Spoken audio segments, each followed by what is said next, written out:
Welcome to Growing Stronger Every Day, a video series which focuses on building stronger rural communities. In this video series, you'll hear from industry professionals about how getting calf nutrition right can have long-term impacts on the profitability of your herd. Through this series, we will also interview professionals who are passionate about rural and regional health and making a difference in our communities. Today, in episode 3, we chat with Jenny Kioski, who is a Rural Adversity Mental Health Program Coordinator based in the Dairy Heartland region of Bega.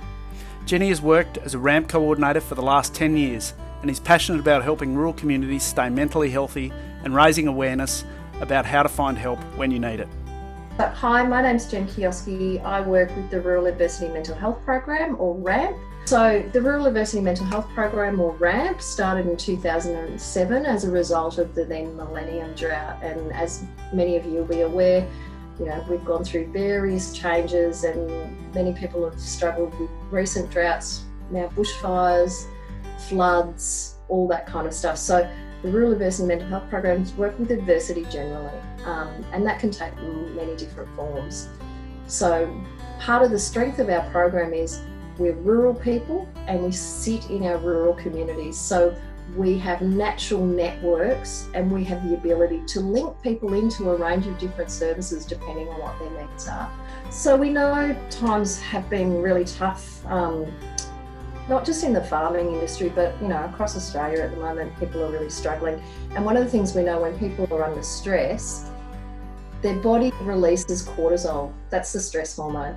And cortisol has an incredible impact, not just in the way people think, but also on a physical level. So cortisol affects every single cell in your body, but it really impacts people's ability to make decisions. So we find when people are stressed, they really struggle to kind of make sense of the world. They might be not sleeping so well, which further exacerbates that. So one of the things we say when people are under stress, part of it is acknowledging it and saying, okay, I may be dealing with stuff that is not okay for me at the moment.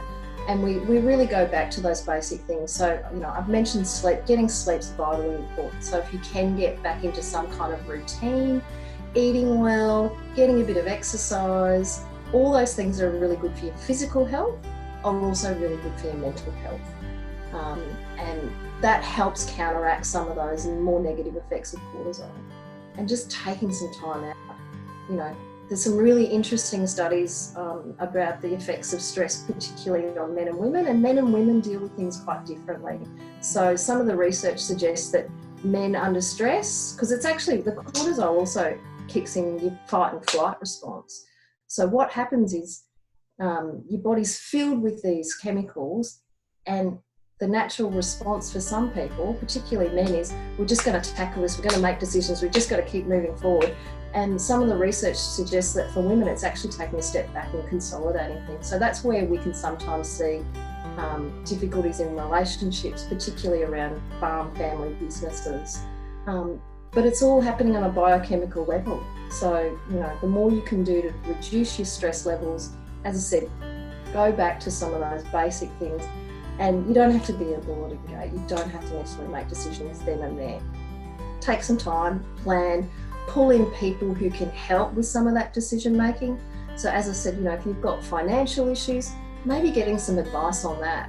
The same as, if you've got issues around, what might be happening on the property, you call in someone who's an expert in that field to help make those decisions. So you don't have to do it. So unlike a lot of physical health problems where, if someone falls down, they break their arm, we can actually see often a break or a bruise or something like that. It gets far more difficult to notice if someone is struggling with a mental health issue. So it very much requires an individual to notice that there's a difference, there's a change. And those changes can be quite subtle. So some of the things that we encourage people to look for is things that are kind of outside the norm for that person. So if you've normally got someone who is the life of the party, really gregarious, and then all of a sudden you notice that they're actually possibly not attending events, you kind of don't notice them being around as much, we would say that might be an indication that something's quite different for that person. So it's about noticing changes. And as I said, sometimes that can be very subtle or it can be quite extreme. Some of the most common things we notice, as I said, is that people tend to isolate themselves quite a lot when people are struggling with mental health issues. You also might notice change in sleeping patterns and eating patterns. People might become more irritable than they normally were. So it's being really attuned to those kind of subtle changes, and then having the courage to have the conversation with someone. That's the next point. If you notice that someone is not okay, or your gut's saying there's something not quite right here, you need to be brave enough to actually talk to them about that. And when we say having a conversation, it's not being really scary, and it's not actually saying, you need to take on someone else's problems. It's actually just kind of saying, hey, I've noticed that there's a bit of a change here. You don't seem your normal self. I'm wondering what's going on. It could be, if you know someone's got a lot of stress in their life, just, addressing that and saying, particularly tough.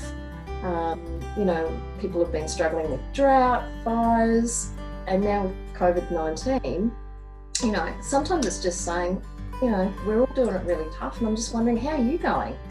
How's it been for you? How's your family going? How are you managing with this stuff? And just opening up those lines of communications and conversations. A range of different services available out there for people. So at the moment, we're really encouraging people to go online and have a look at a number of resources. So we've got a whole series of podcasts that are available for people that are being really, really popular. If you're moving cattle, or you're on the tractor, or on the header, or even just on your quad bike, you can actually listen to this stuff. We've also produced a whole range of different other resources, again, most of which are available online. So we've got a whole series of things called basically, how are you going? And it's a little self-assessment tool that you can use, not just for yourself, but with other people, to kind of, how are you tracking? We've got also a whole lot of resources around managing stress. We developed a whole lot of stuff in response to the bushfires. There's a whole lot of stuff around coping with change and drought, and how to make better decisions based on that sort of stuff. So I'd encourage people to go online and have a look at our website. And I'm sure you guys can share some links to that. The other really exciting thing we've got happening at the moment is we've just launched a male-specific thing, which is You've Got This Mate. And because one of the things we know is men still really struggle to have these conversations. I'd say, we're getting much better at it, but these are just little, toolkits that people can use. It's a bit like, your toolkit, people talk about having different tools. Well, this is a little toolkit that you can keep in your pocket, often in a podcast or on your phone, or so whenever you need. The other thing you can do is encourage people to go and see their GP. GPs are really non-threatening. Most people have had an experience with a GP, and GPs are really good at assessing if there's something physically going on. The other thing is mental health issues can arise as a result of side effects of certain medications. So GPs are really good at working out what might be going on. The other thing with GPs is they can put you on what's called a mental health care plan. And that's what gives you access to psychological therapies. And depending on your financial situation, sometimes it's free. So it's through Medicare. And that's where you get to see someone who's a trained therapist. So they're often psychologists, social workers, allied health professionals, mental health clinicians. The other thing is we're really conscious that people who live in rural communities may not have the same level of access to these things. So increasingly things are going online. So we're really highly promoting things like telehealth services. And again, this is all can be facilitated through your GP. Your GP can make a referral, and there's a heap of services that are available online. So it's not like you're talking to a computer, you're talking to a real person through things like Skype, FaceTime, or Zoom, things like that. So it's still getting that therapy. And lots of people go, oh, I don't want to use that stuff. But research suggests it's as effective, if not more effective, than physically seeing someone face to face. So I'd encourage people to use that technology. We also encourage people to use, there's a whole range of different apps that you can have on your phone, things that can monitor your sleep, things that can help, deal with your stress levels, things like mindfulness. And I know some people go, oh, that's a bit hippie trippy. but it's actually just taking people through a series of things that actually help quieten the mind, which we know if you can quieten your mind, lower those cortisol levels that I talked about before, those stress hormones, people get better, and they get better at making decisions because they're not in that fight or flight response that we talked about.